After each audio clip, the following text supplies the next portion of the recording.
morning there. You're watching QTV this morning, and I am Jena Vasonko, here with my amazing co-host Ibrahim Abalde. Oh yeah, it's good to be back here. I mean, it's Tuesday, but it looks like Monday. Yeah, because we were in here. So it looks happy fresh. Easter, belatedly. Happy Easter to all our Christian friends and family, to all our Christian followers. You know, on this particular program, the last time we had this award from the Methodist church, where they actually recognize the amazing work that QTV is doing, making sure that we are tolerant. You know, Christians and Muslims coexist in this country. It's been there, you know, it's always been there, and we pray that it continues to be there, inshallah. It is beautiful that Lent and Ramadan coincided and we're able to do it together. Yes. That for me was really, really amazing. Good morning, Mr. Ade. Yeah, good morning. Great to be here. And just to pick up on what you've just said, we also had statements from the three bishops. Right. The three Easter messages were played on QTV, and we featured them on the news. We had excerpts from them, and people contacted us and said they really liked that. Yeah. So that's good. Long may it continue. Yeah, it should. Yes, but how Easter? How was it for you, Mr. Ade? How did you spend it? Don't tell me you came to work. I don't want to hear that. You know I did. I'd been off sick, and Good Friday was my first day back. Yes. And the only day I did not work was, of course, Easter Sunday. Traditionally, I don't work on Sundays. Yeah. But yeah, Easter Monday I was here, which was yesterday. As Balde says, today feels like a Monday. Yeah. Because Easter Monday, most people were chilling. We were here. We had to produce the news, as you know. Yeah. Yeah. So yeah, I worked. You had some nanburu? No. Therese, last time Therese brought some nanburu, but this time I'm seeing Eliza in front of me as well. She needs, I don't know. didn't bring any. No nanburu this year. I wonder why. Is there a nanburu shortage? I know there's a diesel shortage. Well, ask them. Ask them. Let them answer. Maybe the price has gone up. I mean, nanburu is very expensive. The rice, the baobab, the sugar, and all of that. It's possible. I had a very good one. You did? This Friday. You know, my friend by the name Samuel Mendy. Okay. You know, this guy came with a 5-liter gallon of whole filled with nanburu. You know, and when I say nanburu, it's not water nanburu. The chewing gum, the one where it's like a chewing. With a whole lot of stuff inside. So I took that nanburu home. I can tell you, I didn't leave home since Friday. I left this morning. The whole time, from Friday to this morning, pure nanburu. Okay. So I really enjoyed it. Okay, I did not have, I ordered one. Some. Yeah, Okay, I ordered some rather. Okay. I had to order some. Actually, a friend of mine wanted to give me, but she kept on calling me, so she could not reach me. Come over. So I had to. It's good to show you once in a while. Don't worry. Come on. I had to buy. So it's good that we have newspapers now. Yes. Indeed. It's good that we have. So yeah. So as usual, we have the newspaper review, and on social issues today we'll be taking a look at hate speech, and we'll be joined by Mohammed Esba, President of the Gambia Press Union, as well as John Charles Njai, Chairman of Tango, and we'll be discussing hate speech in general. As you know, the election cycle is not over yet. We have to head right onto the local government, so it's still important that we stress these issues till even beyond the election cycle, you know, because some of these hate speeches goes beyond just elections. It's something that, you know, comes up on a daily basis, and people get hurt from these things. You know, people give up along the lines because of some of these hate speech and all of that. So to help us further understand what can be categorized as hate speech, the ethics of journalism and all of that, putting it all together, we'll be joined by the Gambia Press Union President, as well as John Charles Ndai, Chairman of Tango. Yeah, so now that we have newspapers, you suggested that we delve into a proverb. Yes, because our newspapers were in here yet. Yes. That's what you suggested. We always have a proverb, although we only have an hour today. Yeah, we only have an hour. But okay, let's just browse through one. This one says, ugliness with a good character is better than beauty. Ugliness with a good character is better than beauty. Yes. That is what this one is saying. Yes. Ibrahim? Ugliness with a good character is better than beauty. This is a direct literal one. Yes. It's just like ugliness with a beautiful character is better than beauty with an ugly character. Yes, so ugliness with a good character is better than beauty, you know. Than just better than beauty, It's better than beauty, yeah. Ah, okay. Yeah, that's what it's saying. What if you're beautiful and you have a good character? It's, yeah, that's perfect. But that's a good one. It's true. I mean, and I think, as Ibrahim Abale says, I think this one is a literal one, where there are people that all of us know who, because Allah has blessed them with good looks, they think that that means that they are everything and they're special. It's just luck and the genes that have been handed to you by your parents. But if you are somebody who you go through life because of your good looks, you get things done for you, and the ways is the path is always smooth for you. You can become arrogant, you can become conceited, while somebody who, because they don't have good looks, have to struggle, perhaps they then develop these decent characteristics, and they find out that people actually gravitate more towards them. They get people to do things with cooperation and so on. We've seen it in real life, I really rather than just in a kind of figurative. Yeah, it's quite sad how people get to judge individuals because of the way they look. When you appear, sometimes even probably you appear for a job interview, your looks matter, how you look. Somebody might just look not okay to you. And another thing is, looks really is determined differently. To some people, somebody might look okay to them, and to the next person somebody might not. And this also further takes us back to choosing a spouse. How people are often deceived by the person's looks, not checking the person's character. The character is way better. The person's looking okay, but you don't know if the person's going to bitch you up the next year just because maybe the man is looking good. So for me, again, it's about your character. It's about your ability to inspire my kids than how you look as an individual with 6 packs or whatever. Well, this it's a no-no for because me. you hear. There was a time I was just I asked a lady. I said, look, Abid, what about if I marry you? She said to me, where are your 6 packs? She was looking for 6 packs, well, for me, I don't understand. Why do women prefer 6 packs? It's not just women. It's men as well, sometimes talking about... You hear it all the time. Talking about the fact that they have their own preferences when it comes to women. Body shaming women because of how women look. They'll be like, oh, this is not what I prefer, this and that. But at the end of the day, you're looking for somebody that you're going to raise your kids together with. Somebody who's, easy to deal with. Or just your own definition of the attitude that you're looking for.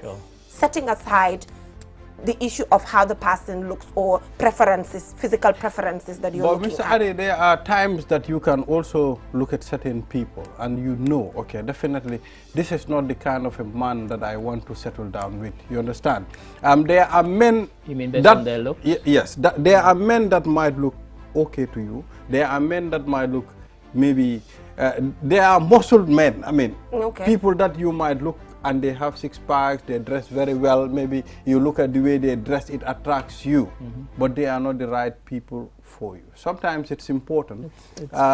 Yes, you can also have professional thieves. We have professional thieves. Today, most of the people that we have in our government institutions, they look very okay, they dress nice, they dress in suit, they do everything, but they are big thieves. You have evidence of this? Most of them are here. So looks doesn't matter. Yes, as the Jamaicans say, looks is deceiving. It is deceiving. Looks can be deceiving, and it's right. If we look at ourselves and we're honest, we've probably all made the same mistake. We get attracted to somebody because of how they look, and then later on we find out that, I wish I hadn't. So yeah, it's true. So yes, I like that proverb because it's a literal one. Yeah. So for me, it's character or nothing. But I'm not also saying they're not things that I say, right? There might be little things. What are the things that No. We don't have 5 hours. Yes, there are little things. Like being honest to ourselves, there must be little things here and there that might. For me, there are things that I look Anyway, if we're all honest, if you don't have them, you are not qualified. Come on. We won't delve. We won't delve into that, but we are being honest to each other here. Yeah. But anyway, it's a good one. It's a good one. Character over everything at some point. Sure. So now we'll go for a short commercial break, and when we come back, we'll head right on to the newspaper review. Do stay tuned. End times for your fast. Simply send prayer to 331 to be reminded of the 5 daily prayer times. Send Ramadan or fast to 332 to be notified of the start and iftar time of fasting on a daily basis. QCell wishes you all a blessed Ramadan. We innovate, others follow. Your favorite QCell service has gotten bigger. eFunkanta. Now you can loan bigger credit amounts to make life easier for you. Loan $75 and $100 and pay later. Yes, you heard me right. Get credit loan from $10 to $100 using eFunkanta by dialing *393#. Anytime you run out of credit, whether you want to buy Q-Power, browse the internet, make urgent calls, or send SMS. eFunkanta is the service for you. Dial *393# and choose the loan amount of your choice with no hassle. For more information, call our customer care on 111. QCell, Sunyabus, the pioneers of mobile loan service in the Gambia. We innovate, others follow. Terms and conditions apply.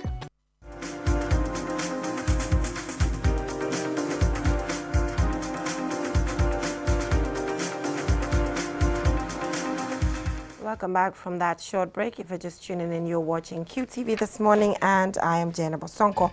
So joined by our guest here, Ade Rami, to help us analyze some of the stories that we have on the papers. And my co-host is here as well. Busy. It's a buruhaha. So I have Foreya here, and I think that's the voice. And we have the point, and Foreya here says, GPU condemns verbal attack on journalist Panderi Toure. And also, we also have here that classroom shortage hits the University of the Gambia. And only 5 women representatives in the 6th legislature. And Speaker-elect vows to make National Assembly more vibrant and democratic. Mm-hmm. Okay, Mr. Ade, go. Well, yes, I've got the voice, and we've got the chairman of the Gambia Federation for the Disabled, Krubali, saying we want to be present in cabinet. Right. And he's talked about how people with disabilities are not represented. They are marginalized. Very much. I mean, not just in cabinet, but in society, if we're honest. Alhaji Sewu Denton, reappointed as chairman of the Finance Committee of WCO. Now, I'm not sure what WCO is. Reappointed as chairman. I'm looking to see what WCO is. So meaning he was there?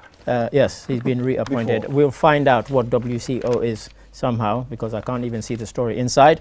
And then there's a big, in the center, it says COVID-19, $222 million second phase rice distribution scheme at a standstill. I can remember those bags. I think we all remember the bags, the mountains of rice. And FTJ, which is similar to the one you says, vows to be impartial as speaker. And finally, on the front page, about 80% of GRA payments handling electronically. I presume that means are being handled electronically. And this is DCG Jallo from the GRA. All right, this is the Point newspaper. FTJ re-echo stands to block draft constitution if what? We'll find out. Gambian UK asylum seekers may be flown to Rwanda. Oh, I love Rwanda. I'm also seeking an asylum. Yes, I think that's the trick then. Cross the Mediterranean. Yes, over 100 Libyan-based Gambian youths demand urgent evacuation. And of course, CBG says Standard Chartered Bank to continue normal operations. Yes, that's the Point newspaper. Well, there's one headline that all of these newspapers have in common, which is the Speaker-elect to make National Assembly more vibrant and democratic. So first of all, Mr. Ade, what is your take on his appointment, first of all? What's your take on the appointment of... If I'm honest, I was surprised. Okay. I wouldn't have expected that, but not that... I didn't think there was going to be a kind of reshuffle of the speaker Oh, necessarily. you felt like Mariam Danton. I thought she did well. I thought she was a good speaker. But I've met Babakari. He's an intelligent man. He's quite well read. Had some discussions with him, some disagreements even with him. Because if I'm honest, he's somebody who still defends the Yahya Jammeh regime to which he was a part. So that surprised me. But I think he'd be capable. And I think we have the kind of National Assembly now where the members will keep the speaker in check anyway. I don't think a speaker rather who shows bias will be allowed to get away with it. So whether he wants to or not be impartial or make it vibrant, I think it will be anyway. Now, when he talks about making it vibrant, again, we have to be honest with ourselves. We saw some of the people who have been elected, and I have to say, I saw some of them in the debates and I was not impressed. And if anybody tells me they were impressed with many of them or with most of them, I'd be shocked. And honestly, we need to wake up. Honestly, I think more people and better people need to be putting themselves forward for election. Some of them didn't seem to know. They couldn't answer the most simple question that was asked of anybody. Why should people vote for you? And if you can't answer that, what choice have you got? So why are you standing? You must have thought of that before you presented yourself. So I was really, really disappointed. Standard is low and we need to wake up because these are serious times. Ms. Ade, let me take you back to the appointment of FTJ and Sidin Jai as Speaker and Deputy Speaker of the National Assembly. I mean, after their appointment on Sunday, it made a whole lot of noise. After their nomination on Sunday, it made a whole lot of noise in the country. And people were reversing back to 2017, when some of them were refusing for Jammeh to step down. Even FTJ himself gave an interview where he said he still thinks that election was manipulated. And this week he gave that interview. It's not from 2017. So he still holds that view. So that is likely to cause friction if something comes up where they think he's taking sides. I think by definition the role forces people to be impartial, really. I don't think you can get away with being partial when you are the speaker. The role forces you to be impartial. And so we will see. I mean, considering the fact that this particular assembly is quite diverse, the NPP did not have it the easy way. Not dominated by any party. They did not have it the easy way, unless if the independent candidates decide to move to either block. They could go with UDP or they could go with NPP and then form a greater block. But at the moment, we have a record number of independents, which is good. About 12 of them. Yeah, but I mean, I know it will not prevent the current NPP from pursuing their interest for independent candidates to join them. Because I saw something over the weekend that there is an independent candidate who said they've been trying on several occasions for me to go to State House. Well, and they will keep on trying. For me to go to State House, but I refuse to go. I think, horse trading is part of politics. It is. So when you get in and you want to be in a position of power and you want to get... one of our reporters wrote a story and he referred to the NPP as the ruling party. I said, there isn't a ruling party. Actually, you have a president, yes, but there's not a ruling party because there's no party with an absolute majority. So you can't call any of the parties a ruling party. The majority is slim, and that makes it interesting, and that should actually make it also more vibrant, because nobody has such a huge majority that you can just, if the president wants anything, it's a rubber stamp by the assembly. That is not likely to happen. So I'm looking forward to some very interesting, fiery and vibrant debates. Looking forward to the same. Ibrahim, do you have another interesting headline there? All right, let's do this. Gambia, UK asylum seekers may be flown to Rwanda. Yes, many people seeking asylum. Now the British Foreign Secretary, Priti Patel, whose parents came to the United Kingdom as refugees, which is ironic, has signed this order and they've agreed it with the Rwandan government where people seeking asylum will be flown to Rwanda. there's a prominent bishop, is it Canterbury, possibly, has come out and said it is against God what the British government is doing. So people have criticized it. Human Rights Watch have criticized it. But for the Conservative Party, who are the ruling party in England, this plays very well to their electorate. They're being tough on immigration, they're being tough on asylum seekers, etc., etc. They make all these noises. And so this is very much playing to that part. It's going to be quite costly. And everybody's blinking and thinking, why Rwanda? Because for those who don't like Rwanda, they don't think they have a particularly good human rights record anyway. So they think it's rather ironic that people who are fleeing persecution elsewhere, seeking asylum in the United Kingdom, end up being sent to Rwanda. Yeah. And it's interesting that, those Gambians who are thinking of a, better life in Europe, certainly in England or in Britain, they might be rather disappointed. Having said that, they will be processed whilst they are in Rwanda. They'll be given all sorts of place to stay, clothing allowance, blah, blah, blah, and all of that. and everything, given training even, whilst their applications are being processed. Yeah.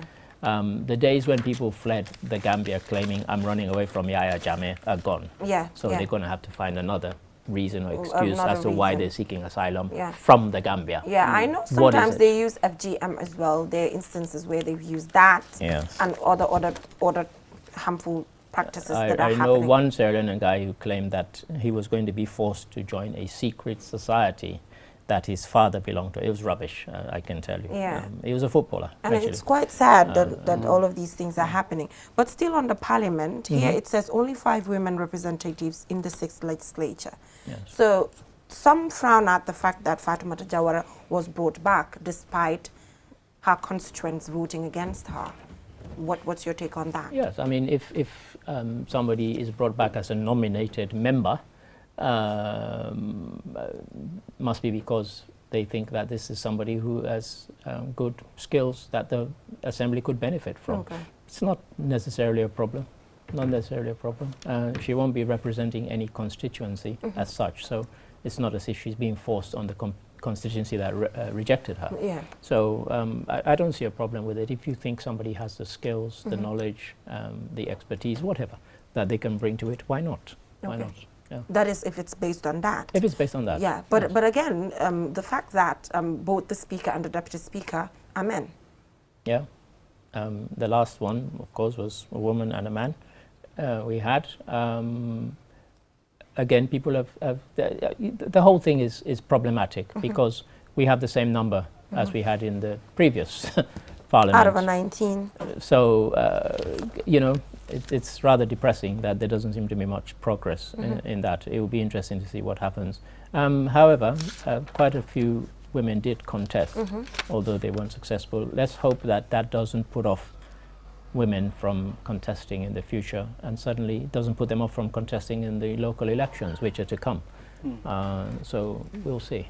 Yeah, and we also see that the police opens an investigation into conduct of officer for allegedly threatening UDP members. He had actually gone a picture of a police officer, holding a gun and saying that that gun is for a certain political party. That's right. There. So now the police is actually taking its time to investigate the matter. They've issued a statement, the police, saying that he has mental issues. Right. He has battling with a rare mental health condition. They don't say what it is.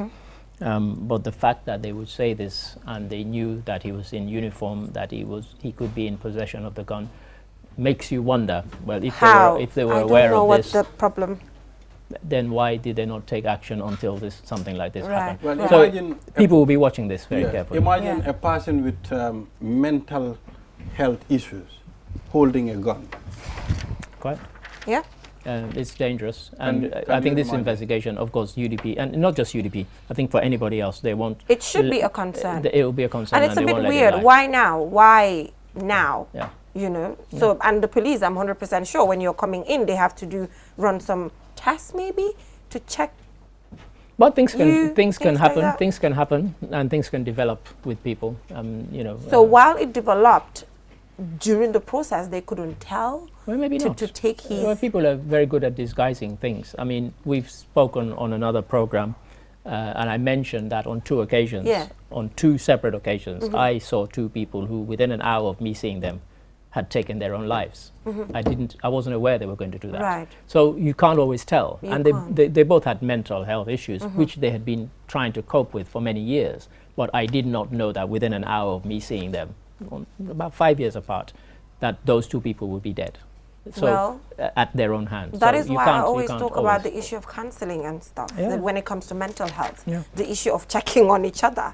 You know, the people are battling a lot of things inside.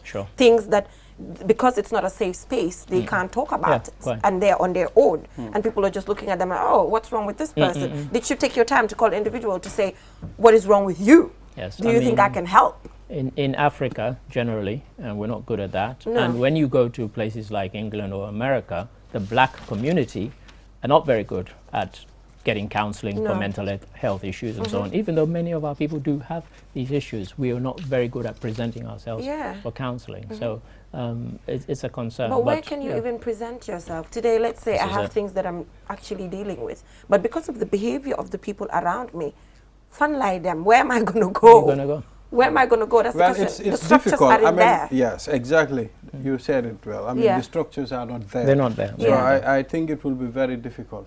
It would have gotten out of hand. What about if you have already killed somebody? That's it. And that is why this brings us back to our proverb, character.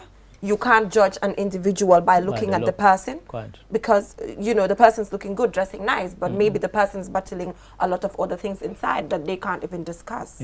So we need to be careful, I guess, when it comes to these things. Very much so. Very much so. All right. So thank you so much for joining us on the newspaper review. So moving on social issues, we'll be taking a look at hate speech, and we'll be joined by Mohammed Esba, president of the Gambia Press Union, as well as John Charles Njai, chairman Tango. So it's just going to be a general conversation on hate speech, ranging from the ethics of journalism, obviously we should bring that in, to taking a look at just everything that hate speech entails. We'll be right back. Gentlemen, welcome. Your favorite QCell service has gotten bigger. Kanta. Now you can loan bigger credit amounts to make life easier for you. Loan $75 and $100 and pay later. Yes, you heard me right. Get credit loan from $10 to $100 using Kanta by dialing *393#. Anytime you run out of credit, whether you want to buy Q-Power, browse the internet, make urgent calls, or send SMS. Kanta is the service for you. Dial *393# and choose the loan amount of your choice with no hassle. For more information, call our customer care on 111. QCell, Sunyabus, the pioneers of mobile loan service in the Gambia. We innovate, others follow. Terms and conditions apply. It's happy time. Get 50% off all calls to any network. Enjoy calls every day to any network from 6 a.m. to 10 a.m. Is it too good to be true? QCell. We innovate, others follow. Prayer and Q-Ramadan service reminds you of your 5 daily prayer times and the start and end times for your fast. Simply send prayer to 331 to be reminded of the 5 daily prayer times. Send Ramadan or fast to 332 to be notified of the start and iftar time of fasting on a daily basis. QCell wishes you all a blessed Ramadan. We innovate, others follow.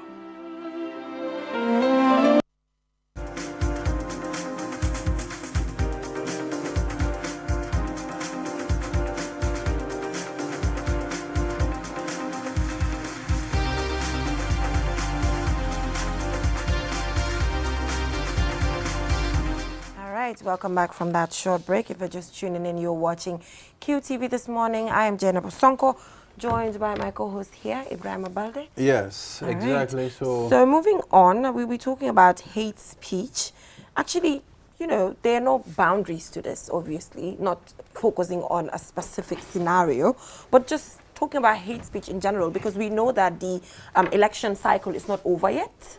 It's not over. We have the local government election coming up, and then this is something that we have to preach even beyond, you know, the election cycle, because hate speech goes beyond elections. It makes people, you know, stop the work that they do. It makes people traumatized and just a lot of other things. But to further help us understand all of this, we're joined by Mohammed Esba, President of the Gambia Press Union, as well as John Charles Njai, Chairman of Tango. So welcome, gentlemen. Thank you. So we'll start with you, Mr. Njai. We want to understand, first of all, what hate speech is. What can we use to determine what hate speech is? What are the elements that we can look at to say this is hate speech? Well, I believe any speech that would have any amount of hate, well, that is an interesting way to put it. But anything that, for me, that goes against people's character and is also done with an intent to bring division, to bring chaos in society, I think would be considered hate speech. I keep asking myself, what's the need? Why do people get into, you know, all this bitterness, hatred in our country? Why are we where we are now? Is the question I keep asking myself.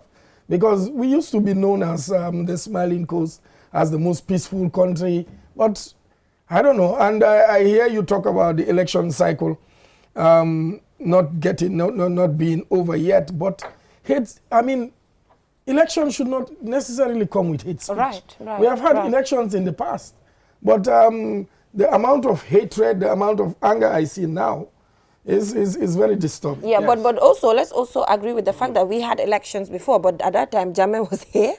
So you dare not come on social media to project any form of hate speech. But if you dare not do it then, why are you doing it now? Because the space is open, so everybody feel that they could say anything. Yeah. So do you think we are trying to misinterpret our democracy? Yeah. Well, that's part of it, because I remember early days in 2017, people were going around snatching people's phones and saying this is democracy. I think when people have ill intentions, they make any opportunity that presents itself, they would want to make use of it and say, look, we are practicing free speech, we are practicing democracy. But that is not democracy. You've mentioned something very important. You said Gambia, we are known to be a country of peace, you know. Don't you think, I mean, days are gone and it's totally different now. When you look at the population of the Gambia before and now, it's totally different. Now we have a whole lot of people in this country, people with different attitudes, people from different parts of the world are now in this country. Don't you think it also plays a role? I believe we have always had different people with different attitudes. I think what Gambians, we are quickly losing the space that we had as a peaceful country. And for me, I just see it as ill intentions. The sincerity that we were known for, we don't have it again. People try to be politically correct. People try to be political in everything or partisan in everything they do. So we are not even seeing each other as Gambians. We are seeing each other as which tribe you belong to, which party you belong to, which religion you belong to. Unfortunately, that is where we are as a country. You know. So MS, you know, like I said, we are not focusing on a specific scenario here. We're just making sure to generalize this as much as we can to just reach everyone. We've seen in countries how journalists really have sparked different issues that are detrimental to the development of these respective countries. So at this point in time, what is the GPU doing as well to encourage ethics? You know, ethics to ensure that we know as journalists we have boundaries, we know that we have to balance our sources and all of that. So what is the GPU doing in relation to that as well, just to ensure that, you know, we are balancing things here? Thank you very much. Hate speech is a problem. Right. In all over the world. Gambia is not an exception, absolutely. but you have agents of hate speech, individuals, you have platforms that they can utilize, especially the media. Right. More especially the mainstream media. GPU has done a research, a comprehensive research, which has never happened on hate speech. Okay. And the amount of hate speech and the rising of hate speech, and who are the major players, who are the major actors, right, and what medium do they use to propagate those hate speech. And you know, that research has shown that media is part of the agents, right, like not the media per se, but politicians, other people uses the media to propagate hate speech. right. So it means the media, of course, is an agent. So, and which is on the rise, the online media, more especially. When I talk about the online, I'm not saying individual walls or individual blogs, but I'm talking about online mainstream media, right, the media which are recognized online, and as well as newspapers and even radios. And we've seen that research has shown that radios are the most listened media in the country. Right. People listen, and these are evidence-based research. So now what is the GPU doing to make sure that at least we are accountable as well? Yeah, first, GPU has come up with a code of conduct, a code of ethics, called the Cherno-Jallo Code of. It's a revised version of the first code of conduct to broaden the scope of the code of conduct that will you know, take care of certain things, like election reporting was not there, and then extending women's reporting, you know, and any other thing that entails ethics. It's there, and GPU is giving it free of charge. GPU also is engaging journalists to train them on ethical reporting. We've trained, I can say, a lot of hundreds of journalists. We've engaged journalists, we've engaged even political parties and security personalities, especially the political parties, to see how best we can mitigate some of this, or discuss around, you know, ethics and around what is expected of each and every individual in stakeholders in the country. So GPU is doing that. We are doing training. We are also sensitizing people. And GPU also initiated what we call the Media Council.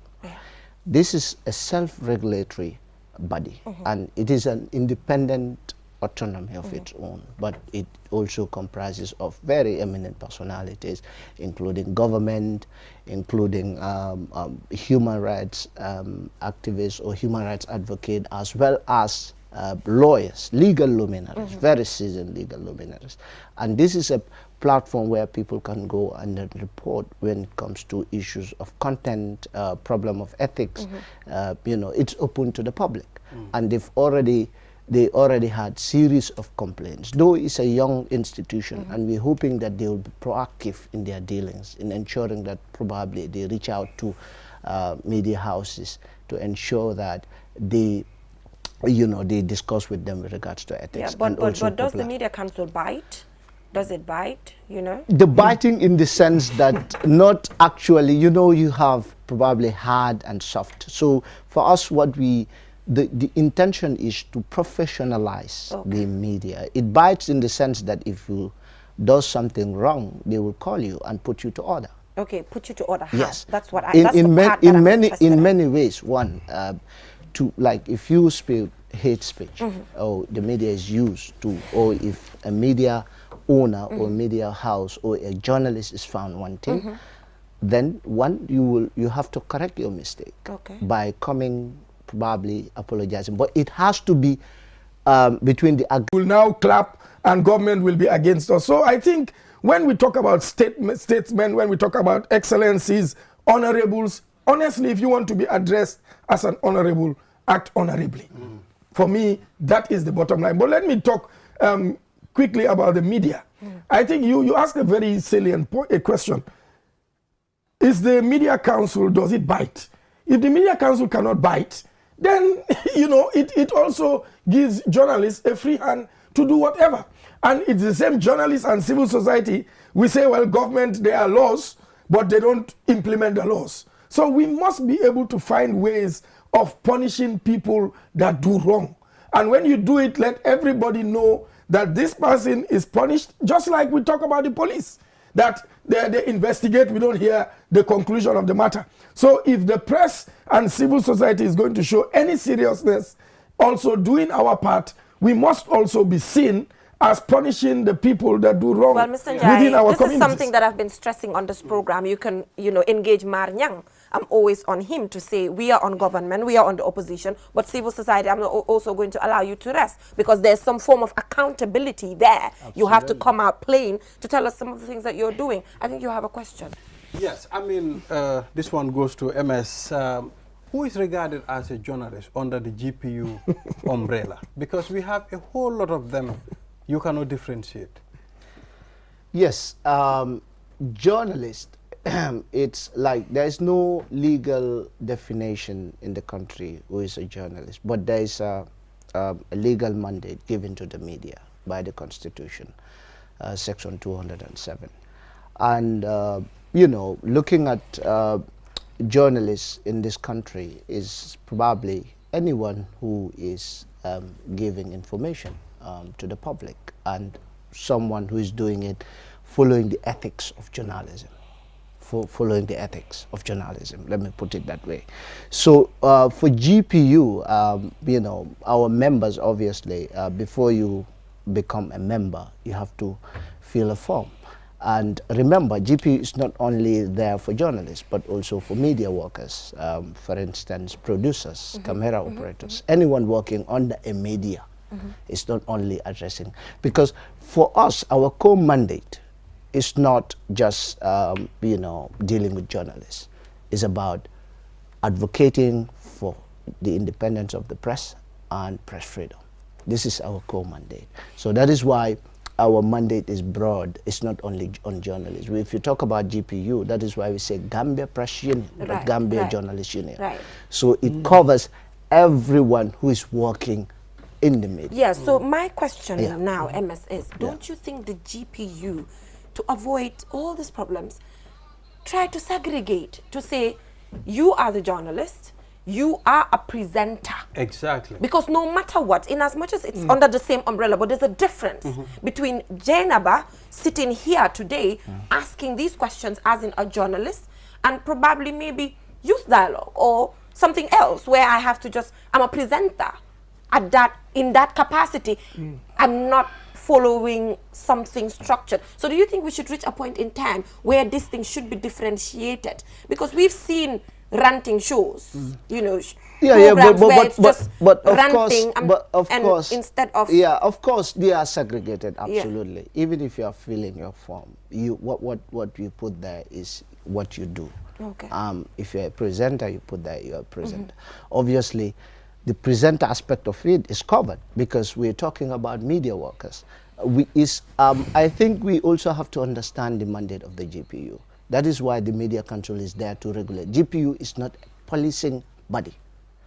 It's an advocating body. It's just like, it's a union, you understand. For us, our stance is to advocate. That is why we brought the GPU School of Journalism, which is Media Academy for Journalism and Communication. It's one of the first journalism schools, even before the University of the Gambia. We brought it to ensure that, to give a platform. We've seen in context how journalism was gagged and people even, trying to struggle with the media, even the media, not only journalism. So what happened is the GPU brought this to ensure that people can come and learn journalism. It's also incumbent upon the media chiefs. They have a responsibility because GPU cannot go and tell you who to employ. If you are employing someone, you know that obviously this person does not have the right qualification. From the school, you take the person to the newsroom. That's wrong. You have to make sure that that person is oriented. Like, you cannot tell me, okay, I have my radio today, and then GPU should tell you who to. That is why we have a comprehensive document called the collective bargaining. We are even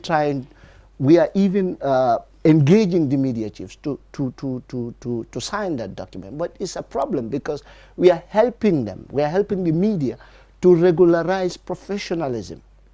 You understand? Do you have that access to the collective bargaining? You don't have it. I think each and every media worker should know that collective bargaining document is a document that comprehensively outlines how media, like how how the media should be professionalized. For instance, if you are just coming, you have to have a certain degree of understanding with regards to journalism. For instance, if we are holding a certificate level, how much should be your pay? How much should be if you are a degree holder, if you are advanced diploma holder? So this will help the media. But the media chiefs are not embracing it. But we're hoping that, because we are really trying to have a conversation with them to ensure that they look into the document collectively, and then we professionalize. Yeah, so Mr. Njai, I'm still, because when situations happen, it's a two-way thing, like I mentioned. Generally the civil society, statesmen have their responsibility, but the media has this very delicate, very, very, very, very delicate responsibility that we have when it comes to issues that we project through our media houses. So are you okay with some of the things that MS just mentioned about what the GPU is doing? I asked about if the council bites. Probably not yet, because we've not seen one. They are biting. No, they bite. Bite. Maybe they are not biting hard enough. They are not biting hard enough. It's subjective, but they bite. Because if they were able to resolve certain problems, it's. But we have seen right now, beyond radio stations and online and TVs, just everywhere, where we have specific shows where individuals will even say, "Man, I'm na luma hamsi dekabi, tesumako wahe," threatening. Issues. We've seen issues as such. That is why people should go and report those people to the media. But when actually, I'm not in the media council. I know, probably, as I said, it's a young institution. MS. And when you said that there is no clear definition of journalism, of who a journalist is, I mean, a legal. For Gambia, maybe I will understand it. And I mean, I do a show every Wednesday, and people say you're a journalist. No. I said, look, I'm not a journalist. But I think it is going to be important going forward for GPU to have a clear Gambian definition of who is a journalist. Yeah, but it's in the ethics. It's in the code of ethics. Yeah, but why are they not following it? You need to sensitize the public, because anybody that is on a platform, people take them as a journalist. Right. So that means that you people also, your work is cut out for you. You have more to do to educate the public, to know that not everybody that holds a mic or has a platform is a journalist. Right. Exactly. So that, because it also happens to us in civil society. You just hear people say yen guy is civil society. Exactly. So I keep asking, who can yen more is civil society? Because somebody can rant on social media and it is taken like civil society has spoken. So I think we will need to really have a clear-cut definition of who is who, so that we are not all put in the box with the bad apples. That I was looking at a comedy thing, and then somebody said something, that there are people, it was in Ghana, that there are people that are even cleaners in a media house, and they would go and say, they are journalists, go to a business and say, look, I want to write a story for you just to get something. So I think for the protection of the profession, it is going to be important to really get your members together and come up with a proper definition of who a journalist is. And everybody with your boundaries. I think the problem is, I think the problem is the Code of Ethics has clearly defined and given a clearly guidelines as to how you operate as a journalist. The Code of Ethics. That is why the Code of Ethics is for journalists. Even the journalists, I can guarantee you don't know the Code of Ethics. That's why we are talking about the public. Talk to us in the public that, look, this key journalist, so key presenter, so that we don't Mr. Njai, put good another thing more, then there are certain things, opinion based. It's not based on facts. Exactly. Gis nañ fi ñu fi toog di woy yoo xam ne based ko fen. QTV tey ñun am na yenn stories yoo xam ne. Mr Ade mu ngi ni si kaw bu dee lu maa wax du dëgg. Story bi soo amutee the other side moom du ko approve. Da nga dem uti ko am ko wax. It is already there in the code. Wow. It has already shown you what to do, what not to do. The code is there. Wait. The code, sorry for that. No, go ahead. The code is there, you understand? It clearly defines how journalists should and media workers should do their work. Right. For instance, election reporting, everything is there clearly for you. Out. Children's reporting every day, everything, how you conduct yourself we have more to be balanced, to be fair, and it is even free. For me, that's my point. So now, probably you and everyone working in the media should help in that crusade, because all of us. It's a collective effort. Exactly. So what you do, you see how best you can popularize that code of ethics. Is there, but gentlemen, it seems. But MS, why don't you just write from GPU to all the media houses? This is the code of conduct.